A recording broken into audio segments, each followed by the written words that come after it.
So hello guys and welcome to my channel. तो Avengers Doomsday का official trailer हमारे पास आ चुका है और हमें लगा था कि ये ट्रेलर एक्चुअली में हमें देखने को मिलेगा कॉमिक कॉन के बाद, लेकिन उन्होंने ऑलरेडी ये ट्रेलर रिलीज कर दिया है और ये वही वाला ट्रेलर है जो उन्होंने सिनेमा कॉन में लोगों को दिखाया था। तो बहुत सारी चीजें जो हम इस ट्रेलर में देखते हैं उस सब के बारे में हमें ऑलरेडी ही पता था, लेकिन कुछ चीजें नई भी हैं।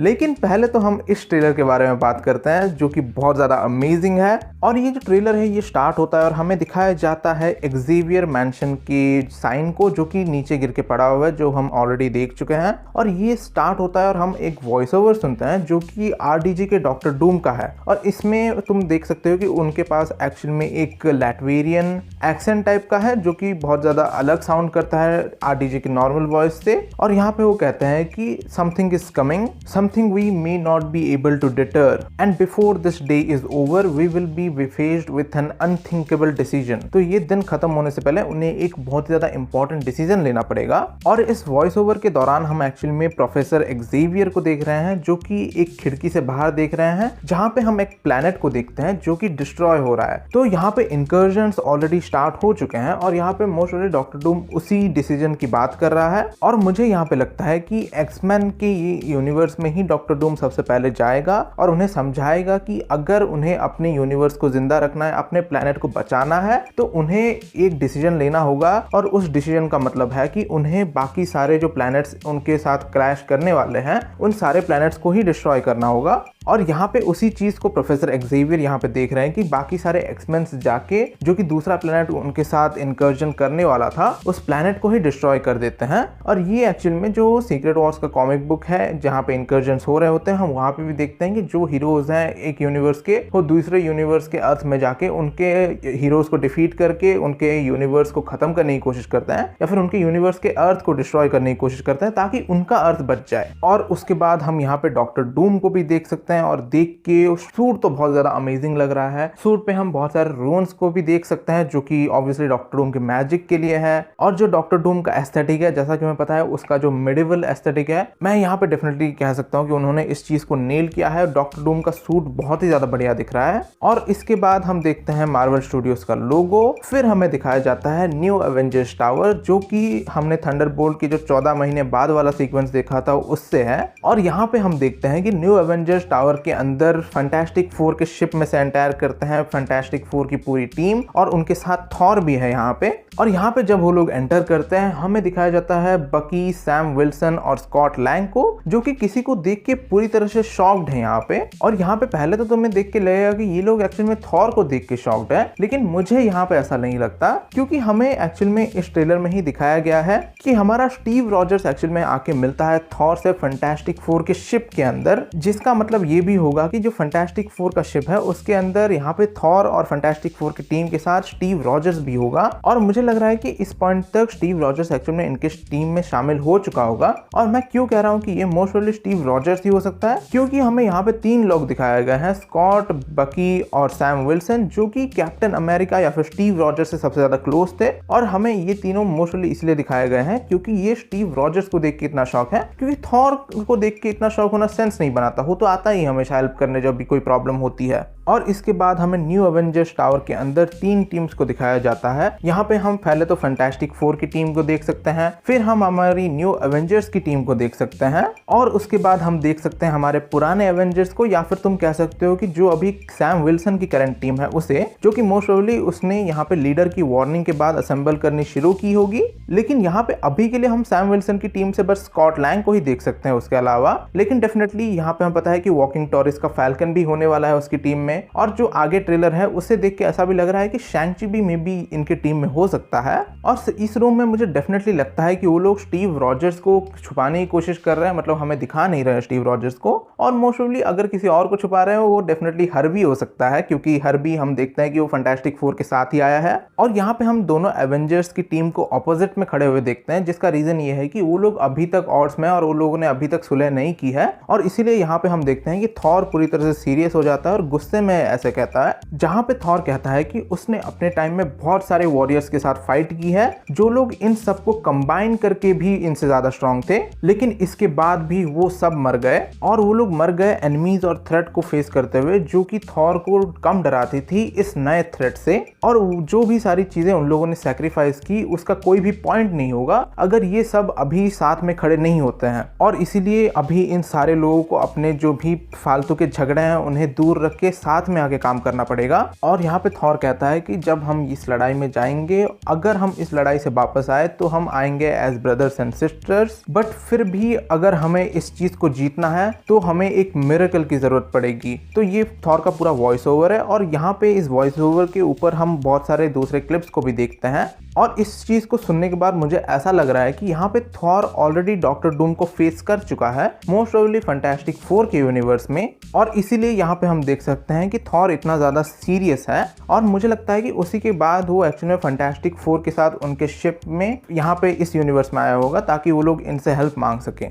और जो थॉर का वॉइस ओवर है उससे तुम समझ ही सकते हो कि वो सीधा कह दे रहा है कि अभी जो करंट टीम के साथ हम लोग फाइट कर रहे हैं वो बहुत ज़्यादा वीक है। लाइक एवेंजर्स एंड गेम की टीम से भी बहुत ज़्यादा वीक टीम है हमारे पास इस बार। और एवेंजर्स के अलावा भी थॉर अपने टाइम से पहले बहुत सारे वॉरियर्स के साथ फाइट किया होगा, क्योंकि हमें ये याद रखना होगा कि थॉर ऑलमोस्ट 1500 साल का है, तो ऑब्वियसली वो बहुत ज़्यादा बूढ़ा तो नहीं बोलूँगा, बहुत ज़्यादा टाइम तक वो जिंदा रह चुका है, वो एक गॉड है। और अगर थॉर यहाँ पे ये कह रहा है तो डेफिनेटली ये सिचुएशन बहुत ही ज़्यादा ड्रास्टिक है। लेकिन इसके बाद हम ट्रेलर में देख सकते हैं नेमोर को अपने थ्रोन पे बैठे हुए, जो कि उसका वही तैलोकान वाला थ्रोन है।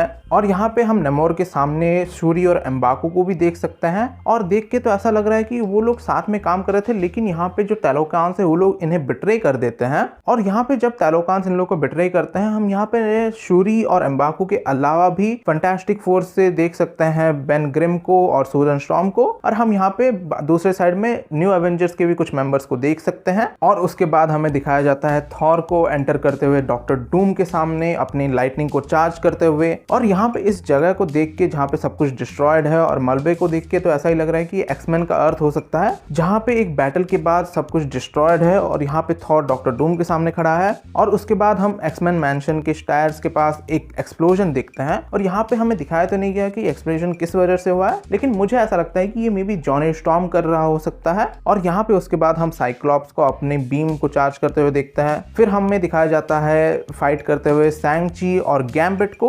और यहाँ पे मुझे डेफिनेटली नहीं लगा था कि सैंग-ची और गैम्बिट की फाइट को देखना इतना ज्यादा इंटरेस्टिंग होगा, बहुत ही बढ़िया दिख रहा है। और यहाँ पे एक्समैन मैंशन के अंदर ही हम देख सकते हैं कि रीड अपने हाथ को स्ट्रेच करके यहाँ पे येलेना और सैम को आगे जाने से रोक रहा है, लेकिन येलेना वहां से नीचे झुक के आगे चली जाती है और यहाँ पे वो मिस्टीक से फाइट करना शुरू कर देती है। और मिस्टीक तभी एक्चुअल में येलेना में ट्रांसफॉर्म हो जाती है, तो दोनों येलेना यहाँ पे फाइट कर रही है। और उसके बाद हमें दिखाया जाता है मैग्नीटो और प्रोफेसर एक्सेवियर को। और फिर उसके बाद हम स्कॉट और कैसी लैंग को साथ में देखते हैं। फिर हमें दिखाया जाता है कि जॉनी स्टॉर्म यहाँ पे किसी को तो हक कर रहा है, और देख के दो ही लोग हो सकते हैं, या तो सुजन स्टॉर्म या तो यहाँ पे फ्रैंकलिन भी हो सकता है इस जगह पे। और उसके बाद हम जेवियर्स मैंशन में देखते हैं कि यहाँ पे गैम्बिट अपना स्टाफ लाके जमीन में मारता है, जहाँ पे हम सैंग-ची और यहाँ पे रीड रिचर्ड्स को भी देख सकते हैं। और यहाँ पे मोस्टली रीड रिचर्ड्स फाइट कर रहा होगा नाइट क्रॉलर से। और यहाँ पे मुझे देख के तो ऐसा लग रहा है कि जो एवेंजर्स और फैंटास्टिक फोर थे वो यहाँ पे आए थे इस यूनिवर्स में एक्समैन से मदद मांगने के लिए या फिर किसी तरह से एक सोल्यूशन पे आने के लिए। लेकिन क्योंकि हमने ऑलरेडी देख लिया था ट्रेलर के स्टार्टिंग में कि ये एक्समैन ऑलरेडी एक प्लेनेट को डिस्ट्रॉय कर चुके हैं अपने प्लेनेट को बचाने के लिए, तो इसीलिए ये लोग इतने ज्यादा एग्रेसिव और सीधा फाइट करना शुरू कर देंगे एवेंजर्स और फैंटास्टिक फोर के साथ। लेकिन हम यहाँ पे इस ट्रेलर के बीच में देखते हैं लोकी को, जिसे देखना किसी ने भी एक्सपेक्ट नहीं किया था डूम्सडे के पहले ट्रेलर में। और यहाँ पे हम देखते हैं कि लोकी अपना TVA का आईडी कार्ड किसी को दे रहा है। और यहाँ पे जिस बंदे को भी वो आईडी कार्ड दे रहा है हम देख सकते हैं कि उसके हाथ में एक वेडिंग रिंग है, और जिस जगह में लोकी खड़ा है एक घर की तरह लग रहा है। तो इसे देख के तो ऐसा ही लग रहा है कि ये स्टीव रॉजर्स को दे रहा है अपने आईडी कार्ड। और क्योंकि हमने ये आईडी कार्ड पहले नहीं देखा है तो देख के तो ऐसा ही लग रहा है कि मे बी ये एक्चुअल में पास है पूरे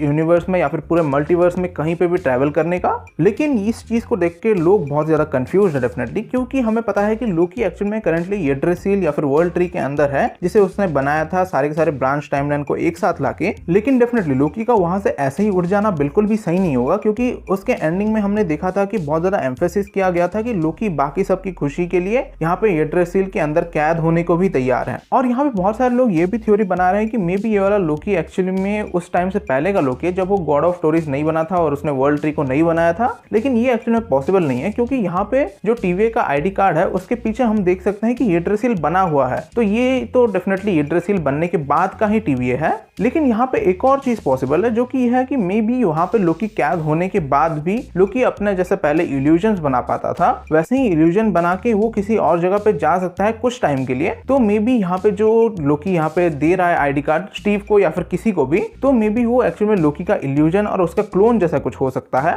लेकिन यहाँ पे एक सिंपल एक्सप्लेनेशन भी हो सकता है इस चीज का, जो कि मे बी ये हो कि लोकी हाँ उस जगह से उठ गया है लोकी मोस्ट प्रोबेबली या तो इनकर्जन की वजह से या तो मे बी वहां पे डॉक्टर डूम आ गया हो इसीलिए। तो मे बी ऐसा हो सकता है कि इस मूवी के बीच में या फिर स्टार्टिंग में लोकी उस जगह से उठ जाए और जो टाइमलाइंस थी वो वापस से फैल जाए जैसे पहले थी। और इस ट्रेलर में हम वो वाला सीन भी देख सकते हैं जहाँ पे हमने शूरी और एम्बाकू को जाके बेन ग्रिम और सुजन स्टॉर्म से मिलते हुए देखा था। और बाकी जो पुराना ट्रेलर था उसे देख के लगता था कि ये एक्चुअल में एक डिजर्ट एरिया में है, लेकिन यहाँ पे हम शूरी के आगे एक्चुअल में एक वॉल को देख सकते हैं जो कि पानी से बना हुआ है। तो ये एक्चुअली में सी का फ्लोर है जहाँ पे तालोकान में ही मोस्ट प्रोबेबली ये लोग मिल रहे हैं। और यहाँ पे नेमोर ने एक्चुअल में उस पानी को पीछे कर दिया है ताकि ये लोग यहाँ पे आके उससे मिल पाए। और यहाँ पे हम बेन ग्रिम और सुजन स्टॉर्म के साथ हमारे कुछ न्यू एवेंजर्स को भी देख सकते हैं जहाँ पे बकी भी है। और यहाँ पे ये भी कंफर्म हो जाता है कि जो शूरी ने वकांडा फॉरएवर वाला सल्यूट किया था वो यहाँ पे सुजन स्टॉर्म को ही किया था। और उसके बाद हम यहाँ पे वही पुराना साइक्लॉप्स के अपना फुल पावर में बीम रिलीज करने वाला सीन देखते हैं। लेकिन उसके बाद यहाँ पे हम सुजन स्टॉर्म को अपनी पावर्स यूज करते हुए देखते हैं और हमें दिखाया जाता है कि नेमोर भी यहाँ पे किसी के ऊपर अटैक करने की कोशिश कर रहा है, लेकिन वो किसी तरह से रुक रहा है। और मुझे देख के तो यहाँ पे ऐसा ही लग रहा है कि सुजन स्टॉर्म यहाँ पे अपने पावर्स का यूज करके नेमोर को रोकने की कोशिश कर रही है। सो यहाँ पे ऐसा हो सकता है कि मे बी मूवी के स्टार्टिंग में ही नेमोर के पास जब ये लोग हेल्प मांगने जाए तभी नेमोर इन लोगों को बिट्रे कर दे। लेकिन मुझे यहाँ पे ऐसा नहीं लगता, मुझे लगता है कि यहाँ पे थोड़ी सी यहाँ पे डिसएग्रीमेंट होगी इन सबके बीच में, एक छोटी सी बैटल होगी और उसके बाद नेमोर मान जाएगा इनका साथ देने के लिए,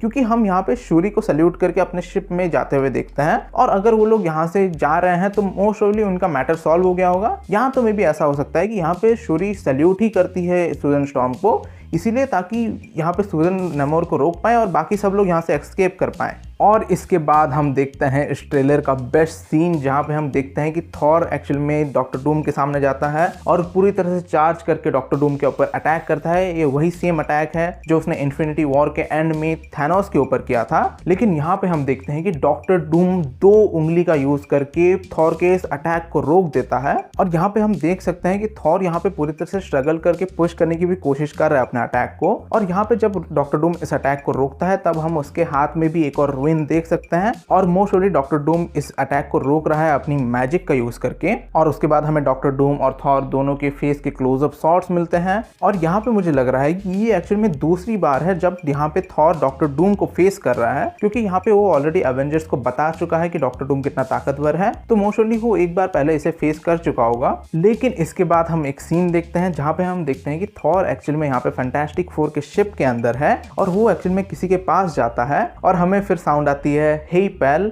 और हम देखते हैं ये है स्टीव रॉजर्स। लेकिन यहाँ पे थॉर अपनी आंखों पे यकीन नहीं कर पाता और कहता है कि इट इज नॉट पॉसिबल। और उसके बाद कंफर्म करने के लिए वो यहाँ पे म्योलनिर को स्टीव रॉजर्स की तरफ करता है और हम देखते हैं कि स्टीव यहाँ पे म्योलनिर को समन कर लेता है। और उसी के बाद थॉर यहाँ पे यकीन करता है कि ये उन्हीं का अपना स्टीव रॉजर्स है। और यहीं पे ये वाला ट्रेलर एंड हो जाता है और हम देखते हैं एवेंजर्स डूम्सडे का लोगो। और उसके बाद हमें एवेंजर्स डूम्सडे की डेट दिखा के यहाँ पे डूम्सडे क्लॉक को स्टार्ट कर दिया जाता है। लेकिन यहाँ पे आखिर में मैं एक चीज़ के बारे में बात करना चाहूँगा, जो कि यह है कि यहाँ पे हम जब देखते हैं कि थॉर के सामने स्टीव आता है और थॉर यहाँ पे यकीन ही नहीं कर पाता कि ये उनका अपना स्टीव रॉजर्स है। उसके एक्चुअली में 2 रीजंस हो सकते हैं। या तो यहाँ पे टाइम इतना ज़्यादा ख़राब चल रहा है कि बहुत सारे लोगों ने अभी तक थॉर को धोखा दे दिया है या फिर उनकी टीम्स को धोखा दे दिया है, इसलिए थॉर यहाँ पे यकीन नहीं कर पा रहा कि ये अपना वाला ही स्टीव रॉजर्स है और कोई अलग वेरिएंट या फिर कोई अलग स्टीव रॉजर्स नहीं है। लेकिन यहाँ पे इसके अलावा भी एक बहुत ज़्यादा सिंपल रीज़न भी हो सकता है इस चीज़ का, जो कि यह है कि ऑब्वियसली थॉर जिस कैप्टन अमेरिका को करंटली जानता है या फिर जिस स्टीव रॉजर्स को करंटली जानता है, वो एक्चुअली में बूढ़ा हो चुका है और अपनी ज़िंदगी जी रहा है जाके या तो मून पे या तो अर्थ पे ही। और मे बी यहाँ पे इसीलिए ही वो इस स्टीव रॉजर्स को देख के कह रहा है कि ये पॉसिबल नहीं है कि ये एक्चुअली में वापस से जवान होकर यहाँ पे मेरे सामने खड़ा है। और यहाँ पे ये वाला जो स्टीव रॉजर्स को हम देखते हैं, इसके पास दाढ़ी है, पूरा इन्फिनिटी वॉर जैसा ही बहुत ज़्यादा सिमिलर दिख रहा है ये स्टीव रॉजर्स। लेकिन जो हमने स्टीव रॉजर्स को अपने ट्रेलर में देखा था, वो एक्चुअली पूरी तरह से क्लीन शेव्ड स्टीव रॉजर्स था, हमारा पुराना वाला जिसने अपना बच्चा पकड़ा हुआ था उस ट्रेलर में। तो मे बी ऐसा हो सकता है कि ये एक्चुअली उसके बाद का टाइम हो, जहाँ पे कैप्टन का बेटा भी थोड़ा बड़ा हो चुका हो और उसके बाद कैप्टन को पता चला हो कि ये सब चल रहा है और इसीलिए वो यहाँ पे इन सब की हेल्प करने के लिए आया है। मे बी जो TVA का ID कार्ड लोकी ने उसे दिया था उसका यूज करके। लेकिन ये अभी के लिए बस मेरी थ्योरीज ही है और मुझे बहुत ज़्यादा इंटरेस्टिंग लग रहा है डूम्सडे को देख के। अभी बहुत ही ज़्यादा अमेजिंग मूवी तो होगी ही, लेकिन अभी मेरे वीडियो के लिए इतना ही। तुम मुझे कमेंट सेक्शन में बता सकते हो कि तुम्हें इस वीडियो के बारे में क्या लगा। तुम मुझे कमेंट सेक्शन में अपने कुछ थ्योरीज भी बता सकते हो। लेकिन अभी के लिए प्लीज़ मेरे इस वीडियो को लाइक करो, मेरे चैनल को सब्सक्राइब करो एंड कीप थ्योराइजिंग।